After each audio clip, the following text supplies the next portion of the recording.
আসন্ন ত্রয়োদশ জাতীয় সংসদ নির্বাচন ঘিরে রাজনীতি এখন সরগরম, কিন্তু ভিন্ন চিত্র বরগুনায়। নেই তেমন উৎসাহ, নেই আগের মতো আমেজ। বহু প্রতিশ্রুতির পরও উন্নয়ন না হওয়ায় ভোটারদের মাঝে বাড়ছে হতাশা। বরগুনার সদর উপজেলার নলটোনা গ্রামের মোহাম্মদ বিলাল খন্দকার পেশায় একজন কৃষক।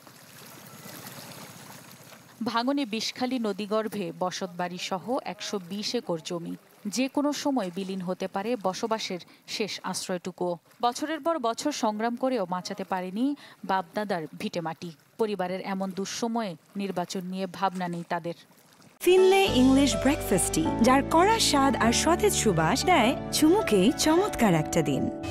আমাদের জীবন বাঁচায় না, আমরা নির্বাচন করবো কি? আমাদের যদি একটু নদীর ভোলক দিত, তাহলে আমরা এই যে থাকতে পারতাম। সদর উপজেলার পোটকাখালীর মোহাম্মদ শাওন ১৫ বছর ধরে সাগর নদীতে মাছ শিকার করে চালাচ্ছেন জীবন জীবিকা। তার আশা, নির্বাচনে যারাই জিতুক কাজ করবে জেলেদের নিরাপত্তায়। আমরা গভীর সাগরে যাই, সেখানে সিঙ্গিয়াল বন্যা হইলে আমরা খবর পাই না, অনেক বোট পড়িয়ে যায়, দুর্ঘটনা হয়। এগুলোর উপর জানি সরকার যে আসুক সে জানি আমাদের উপরে গুরুত্ব দেয়।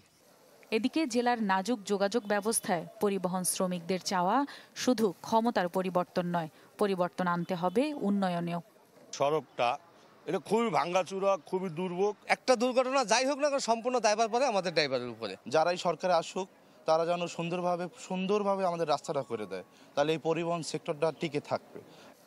রাজনৈতিক বিশ্লেষকরা বলছেন, এলাকার সমস্যা সমাধানে যে ব্যক্তি বা দলের ওপর ভরসা পাবে ভোটাররা ঝুঁকছেন সেদিকেই।